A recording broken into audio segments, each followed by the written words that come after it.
Pai, do Filho e do Espírito Santo. Amém.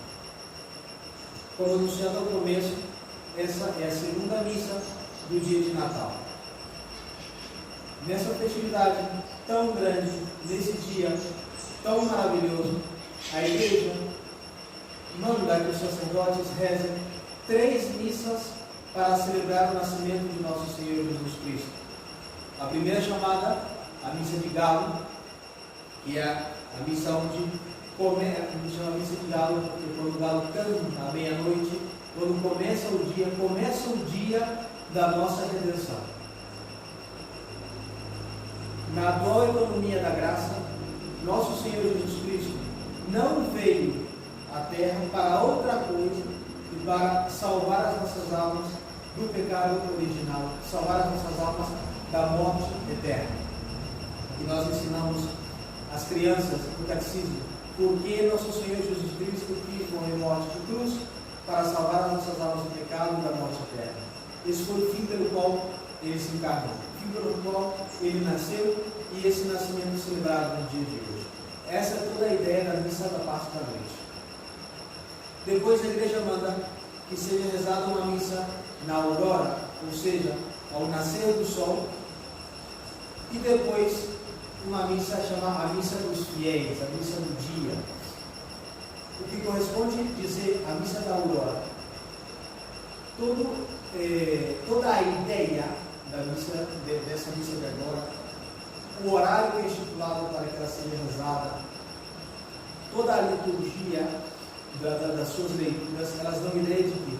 De nascimento sobrenatural e de proximidade com o nosso Senhor Jesus Cristo.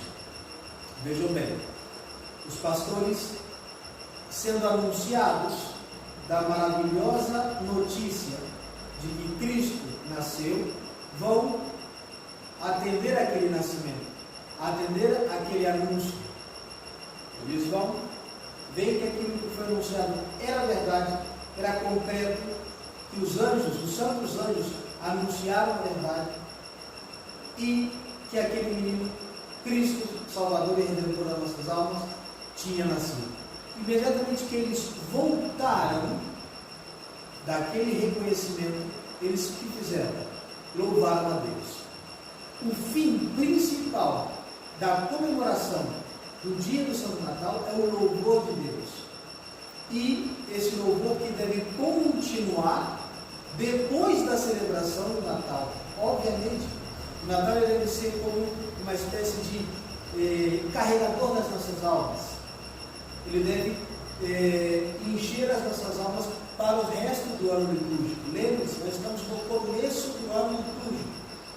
Lembre-se, o ano litúrgico, ele não se rege com o mesmo calendário que o ano civil. A gente já está concluindo o ano civil. Poucos dias do final do ano nós estamos.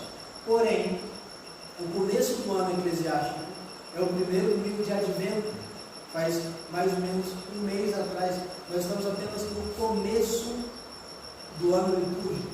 E como começa o ano litúrgico, a ideia principal da nossa santa religião, de que Deus nosso Senhor tanto amou o mundo até entregar o seu próprio Filho para a redenção das almas. E diz o evangelista São João, no capítulo 3 do seu evangelho, versículo 16: tanto amou Deus ao mundo até entregar o seu Filho unigênito. Essa é a ideia de todo o Natal.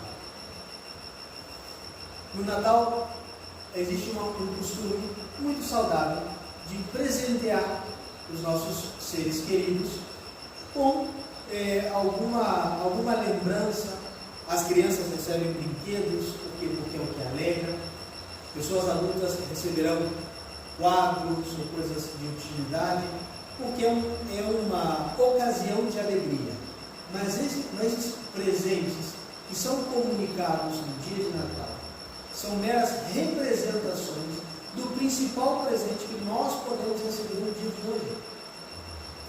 O principal presente que nós comemoramos a entrega no dia de hoje, que é a entrega do Filho de Deus para a salvação das nossas almas. Toda essa doutrina a única maneira de colocá-la em prática de maneira séria, de maneira verdadeira e de acordo com a divina vontade de Deus é simplesmente essa frase: permanecer em graça de Deus. Somente isso. Lutar para estar em amizade com Deus as 24 horas do dia, os 7 dias da semana, os 31 dias do mês e os 365 dias do ano. Porque Deus provou seu amor para com a humanidade, entregando o máximo que Ele tinha, que é o seu próprio Filho. Nós devemos entregar a Deus, nosso Senhor, absolutamente toda a nossa existência e não colocar nada, absolutamente nada, por cima das exigências de Deus. Nem família, nem pátria, nem bens materiais, nada. A família é sagrada, a família é sagrada. A pátria é importante, a pátria é importante. As nossas propriedades são coisas que devemos zelar, com certeza, mas sempre depois de Deus. Por quê? Porque Deus não teve medida ao entregar o seu Filho para a nossa salvação. Então nós não podemos, se temos honestidade de consciência, nós não podemos colocar por cima de Deus absolutamente nada. Porque o nosso Senhor Jesus Cristo disse: eu não vim trazer a paz sobre a terra senão a espada. Eu colocarei o pai contra o filho, a mãe contra a filha, a sogra contra a nora. Por quê? Porque Deus já sabia que o seu evangelho seria uma marca de contradição, como foi profetizado na infância de nosso Senhor Jesus Cristo. Esse menino será posto como sinal de contradição. Que tipo de contradição? Que venha ao mundo e chame a nossa atenção porque amamos muito a Deus, porque colocamos a Deus o fim principal das nossas vidas, porque não temos nenhum tipo de atenção para com as coisas que ofendem a Deus. Sempre devemos atuar com caridade, mesmo quando devemos corrigir ou se afastar de alguém. Porém, a verdadeira caridade sempre será quando Deus estiver em primeiro lugar. Santo Agostinho dizia que nas coisas essenciais devemos ter unidade, na dúvida, liberdade, em tudo caridade. Nosso Senhor Jesus Cristo, quando pegou o chicote na mão e expulsou aos vendilhões do templo, estava atuando a caridade.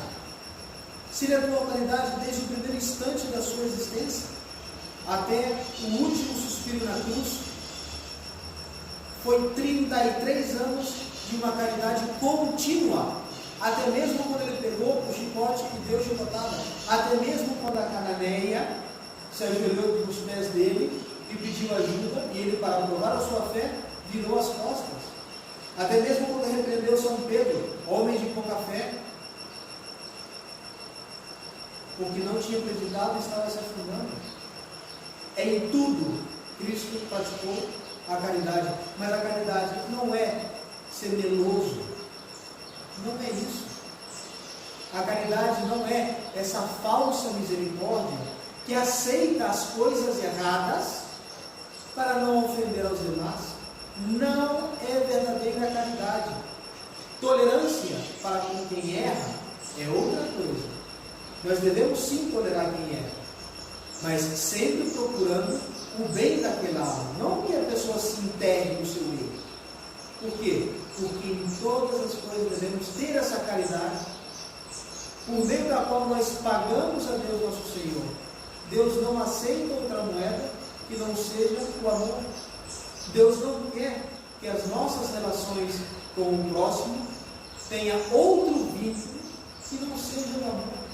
Então, essa aurora do dia de Natal, essa aurora que cheira a caridade, ela deve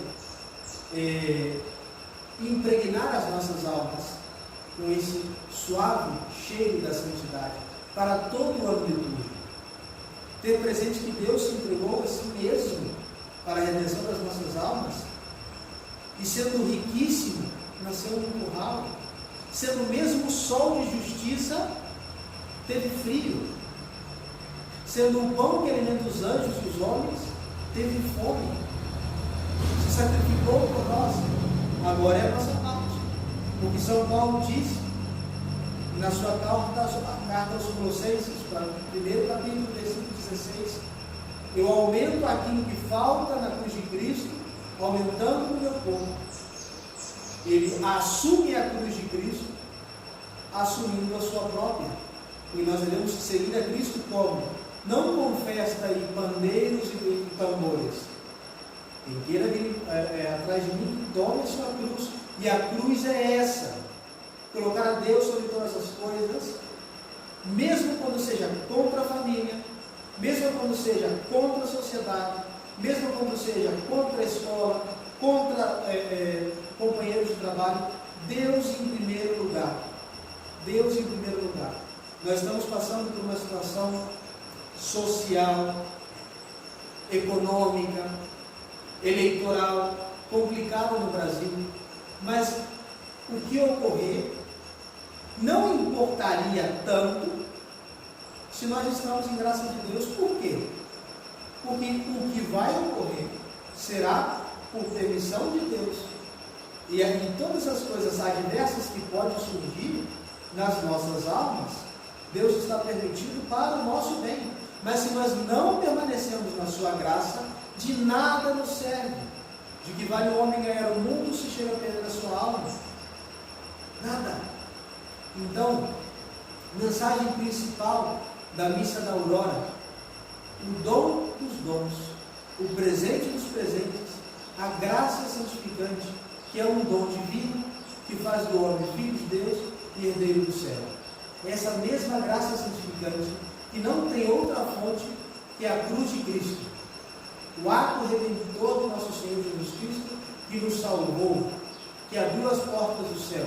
Porém, ao lado de Cristo está aquela por onde vem a graça, de onde nasceu a fonte da graça, a Santíssima Virgem Maria, que com o título de Nossa Senhora de Lourdes, vamos pedir a ela a graça de impregnar as nossas almas com essa caridade sobrenatural, para encarar todo o ano litúrgico com caridade. Lembremos, na essência, unidade, na dúvida, liberdade, e em tudo, caridade.